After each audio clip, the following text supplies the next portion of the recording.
Bat bombs were an experimental World War II weapon developed by the United States.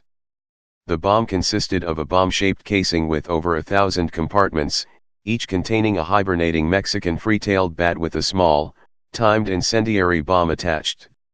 Dropped from a bomber at dawn, the casings would deploy a parachute in mid-flight and open to release the bats, which would then roost in eaves and attics in a 20 to 40 mile radius. The incendiaries would start fires in inaccessible places in the largely wood and paper constructions of the Japanese cities that were the weapon's intended target. Overview. Type bomb.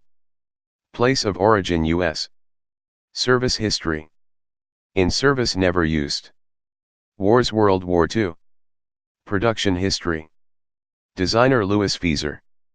Designed January 1942. Specifications. Weight 123 kilograms, 271 pounds. Length 123 centimeters, 48 in. The bat bomb was conceived by a Pennsylvania dentist named Little S. Adams, a friend of First Lady Eleanor Roosevelt. Adams submitted it to the White House in January 1942, where it was subsequently approved by President Roosevelt on the advice of Donald Griffin. Adams observed that Japanese structures were especially susceptible to incendiary devices as many of the buildings were made of paper, bamboo, and other highly flammable material. The plan was to release bat bombs over Japanese cities having widely dispersed industrial targets.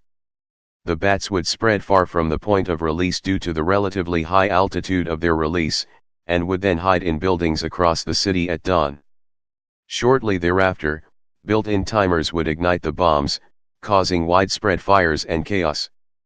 The United States decided to develop the bat bomb during World War II as 4 biological factors gave promise to this plan. First, bats occur in large numbers. For example, 4 caves in New Mexico are each occupied by several million bats. Second, bats can carry more than their own weight in flight. Females carry their young, sometimes twins.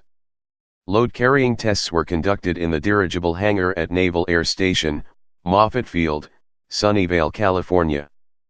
Third, bats hibernate, and while dormant they do not require food or maintenance. Fourth, bats fly in darkness, then find secluded places, often in buildings, to hide during daylight. Project details.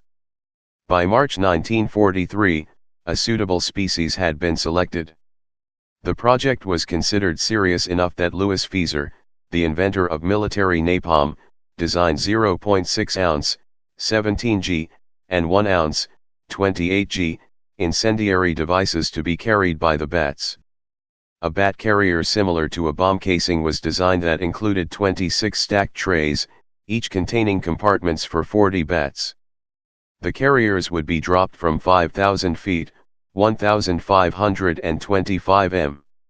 Then the trays would separate but remain connected to a parachute that would deploy at 1,000 feet, 305 m.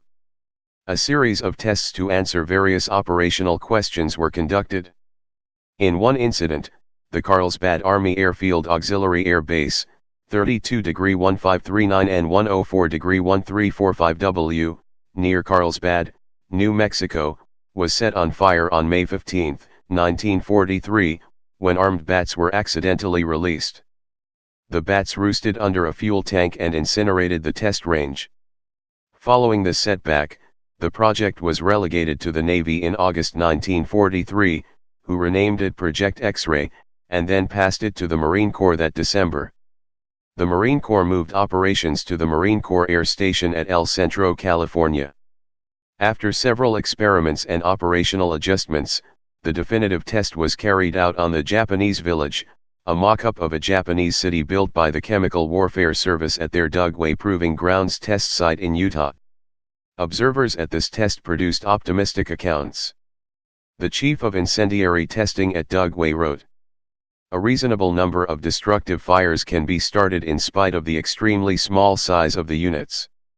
The main advantage of the units would seem to be their placement within the enemy structures without the knowledge of the householder or fire watchers, thus allowing the fire to establish itself before being discovered.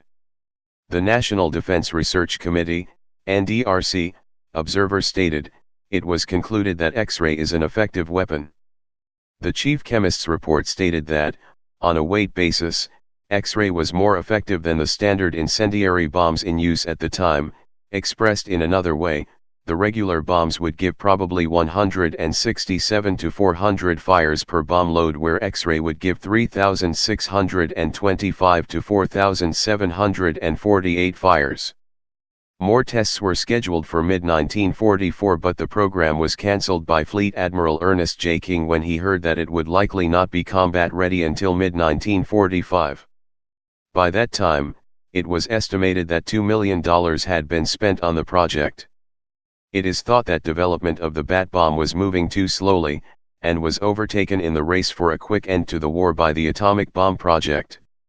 Adams maintained that the bat bombs would have been effective without the devastating effects of the atomic bomb. He is quoted as having said, "Think of thousands of fires breaking out simultaneously over a circle of 40 miles in diameter for every bomb dropped. Japan could have been devastated, yet with small loss of life."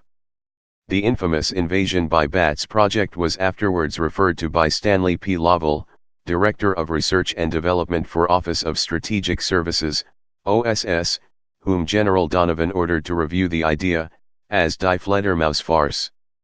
Lovell also mentioned that bats during testing were dropping to the ground like stones. Please subscribe and thanks for watching.